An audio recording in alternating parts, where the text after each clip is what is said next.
In this video for Hollow Knight Silksong, I'm going to be helping some people out, hopefully make them more powerful early on in the game, as we'll be going over 3 early locations for your memory lockets. This is going to help you to unlock your crests, make you a lot more powerful, and just make your build stronger for tackling some of the later content. Now, one of the very first ones you'll be able to pick up is going to be right back at Bone Bottom, and you're going to want to pick up this quest just here on the signboard, and that's going to be Volatile Flint Beetles.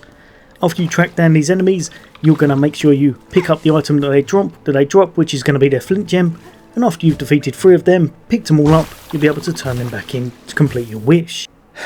Go back to Bone Bottom, turn it in, and you're going to grab yourself your first locket. The next one, another one that's not too difficult, but you'll need to be slightly further this time, and where you're going to need to head over to is going to be all the way over to Far Fields. Now I'm going to show you from the fast travel point, but remember, if you haven't unlocked it yet, you will need to complete a mission right slap bang in the middle of this area that's going to unlock the Drifter's Cloak. Once you have got that, you're going to be able to traverse and make your way around areas that you couldn't previously. And for this case, we're going to be making our way all the way up the airstreams, and then heading over on the right hand side to another place that's got a nice little shop for us. It does cost some rosaries, which is a bit of a crazy idea for anyone who wants to run a shop, but we're going to pay it, go inside, and he'll have some great goodies for you, but the main one we're after is going to be the actual memory locket, perfect for unlocking another slot on that crest. Now for this next one, you will need to make it over to Shellwood, because we're going to need an ability first before we can actually grab the locket we're after.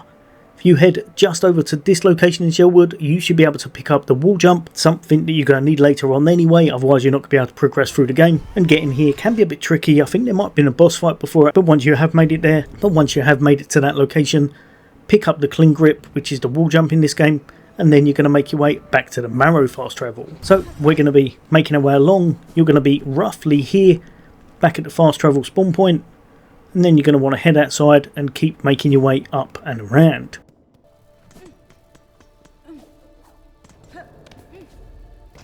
Just keep making your way up all of the ledges that you can. Keep heading out until you look at your map and you're roughly here. Then you're going to go just outside and make your way through an area that you couldn't previously get to. There's going to be a few enemies here, so make sure you take them out, but there's nothing too tricky to be fair. So tackle the group of enemies, and then just on the floor is going to be the item you're after, which is going to be the third and final memory locket. Honestly, this works out perfect because your build kind of revolves a lot around these tools and such, and you'll be able to now completely unlock one of your crests, making yourself a whole bunch more powerful. One thing I would say, check out the crest beforehand, see what slots are available for it, and make sure you're doing this on a crest that you actually really enjoy using. Best one early game I'd probably say personally is going to be that of the Reaper, but again, it's all down to your playstyle and what you like. Other people may pick Wanderer. But yeah, unlock them, you'll be able to slot everything in there. You're going to have 6 things to put into your build, and hopefully it's going to make your life a little bit easier for tackling some of the content coming your way. But yeah, as always, there's going to be a whole bunch more content away from me. Lots of hints, tips, guides and builds, as well as some of the best things to look out for. But for now, take care. I'll see you on next day.